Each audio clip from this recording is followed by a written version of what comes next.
கன்னியாகுமரியில இருந்து களியக்காவிளை வரைக்கும் ஒரு 4 வழிச்சாலைக்கு திட்டம் போட்டாங்க. இந்த திட்டம் போட்டு வருஷங்கள் பல ஆச்சு. வெறுமனே 54 கிலோமீட்டர் தான். இந்த 54 கிலோமீட்டரை போட முடியாம ஒரு கொழுப்பு திருடன் அமைச்சரும் சரி, இங்க இருக்கிற ஒரு டம்மி எம்பியும் திணறுன்னு திணறிட்டு இருக்காங்க.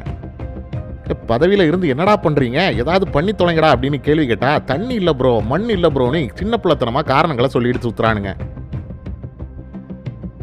மொத்த ரோடோட டிஸ்டன்ஸே வெறுமனே 54 கிலோமீட்டர் தான். ஆனால் இந்த 54 கிலோமீட்டரில் 16 இடத்துல துண்டு துண்டா இது வரைக்கும் வேலையை முடிக்காமல் பாக்கி வச்சிருக்குது இந்த கூட்டம்.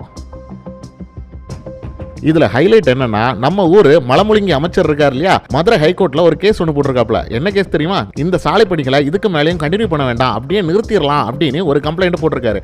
அப்படி ஏதாவது கொத்தடிமைகளுக்கு சந்தேகம் இருந்துச்சுன்னா கேஸ் நம்பர் 9897/2019 போய் தேடி பார்த்தீங்கன்னா இந்த மலமுழுங்கி என்ன மாதிரி கேஸ் போட்டிருக்கு, என்ன மாதிரி குமரி மாவட்டத்தின் வளர்ச்சியை தடுக்கிறதுக்கு போராடிட்டு இருக்கு அப்படிங்கிறது வெட்ட வெளிச்சமா தெரியும். ஸ்டாலின் தான் வர்றாரு, விடியல் தர போறாரு அப்படின்னு 3 வருஷமா வெறும் காத்துல மட்டுமே பில்டப் கொடுத்துக்கிட்டு ஒரு கூட்டம் சுத்திட்டு இருக்கு. இன்னைக்கு வரைக்கும் விடியலும் வந்தது போல இல்ல, ரோடு போடுறதுக்கு மணலும் வந்தது போல இல்ல, குமரி மக்களுக்கு 4 வழிச்சாலை பணிகளும் முடிகிற மாதிரி தெரியல.